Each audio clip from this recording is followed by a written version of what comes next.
उरणमध्ये तरुणीची निर्घृण हत्या करण्यात आलेली आहे, तर मृतदेहाची विटंबना सुद्धा करण्यात आली होती। संशयित आरोपी दाऊद शेखला पोलिसांनी ताब्यात घेतलेला आहे। कर्नाटक सीमेवरून आरोपी दाऊद शेखला ताब्यात घेण्यात आलाय, तर तरुणीच्या हत्येनंतर लव जिहादवरून आता राजकारण तापलेलं आहे।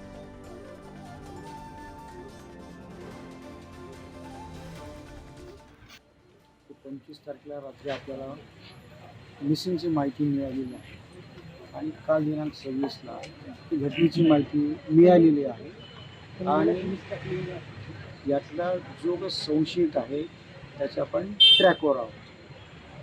निश्चित तिच्या पोटावर आणि याच्यावर वार आहे हे निश्चित आहे। सगळ्यात महत्त्वाची गोष्ट आता काही सर्व गोष्टी इथं मी आता तपासामध्ये स्पष्ट करू शकत नाही। आज उरणमध्ये मानवतेला कालिमा पासणारी अशी घटना घडलेली आहे। यशस्वी शिंदे या महिलेवर जो अत्याचार झाले त्या नाराजपणे केले त्याला ही फाशीची शिक्षा झालीच पाहिजे। आणि आत्ताच आपण बघितलं की अक्षता म्हात्रे या महिलेवर सुद्धा असाच अत्याचार झाला होता, तरी पण ही लोक घाबरत नाही। बघा कसं कृत्य केलेलं आहे।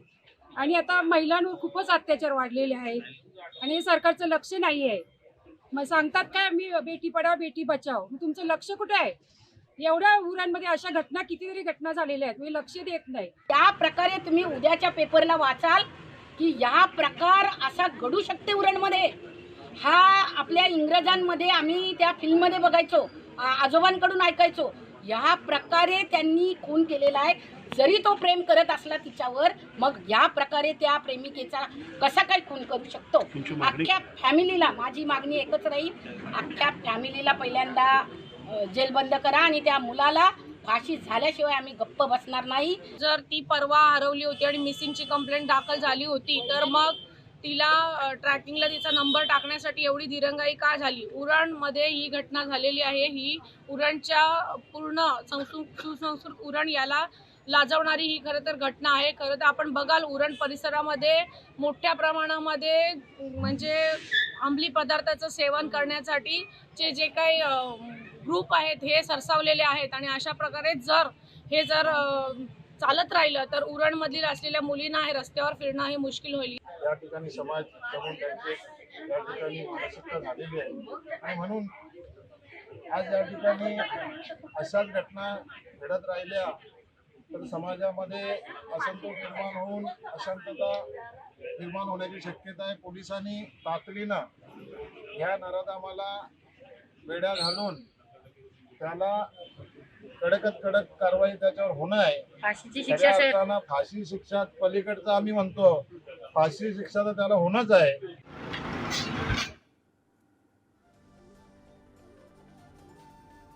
तरी बातमी आपण पाहतोय उरणमधून। उरणमध्ये तरुणीची निर्घृण हत्या करण्यात आलेली आहे, सोबतच मृतदेहाची विटंबना देखील करण्यात आली आणि या प्रकरणावरून आता लव जिहादवरून राजकारण तापलेलं आहे। संशयित आरोपीला कर्नाटकच्या सीमेवरून अटक करण्यात आली। प्रतिनिधी शिल्पा नरवडे सध्या आपल्यासोबत थेट जोडल्या गेल्यात। अधिकची माहिती त्यांच्याकडून घेऊया। शिल्पा, आपण बातमी पाहतोय, अतिशय हृदयद्रावक अशी ही बातमी आहे। निर्घृण हत्या आणि त्यानंतर मृतदेहाची विटंबना। आत्ता उरणमध्ये काय परिस्थिती आहे? नागरिकांच्या नेमक्या काय भावना आहेत? काय मागणी नागरिक करतायत?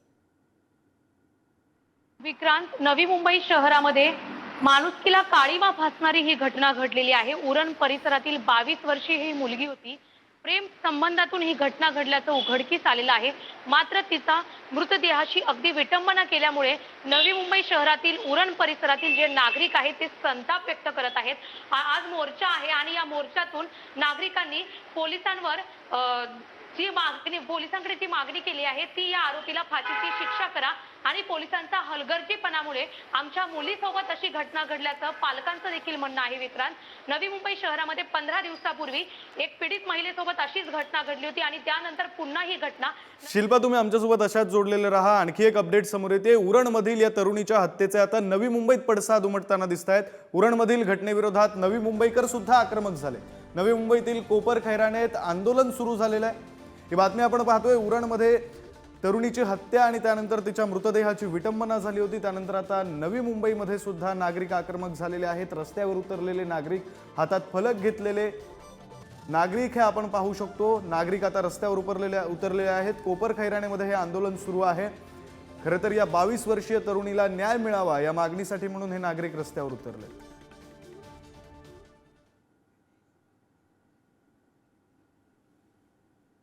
आपल्यासोबत महेश बादली स्थानिक आमदार आहेत, आपण त्यांच्याकडून अधिकची माहिती घेऊया.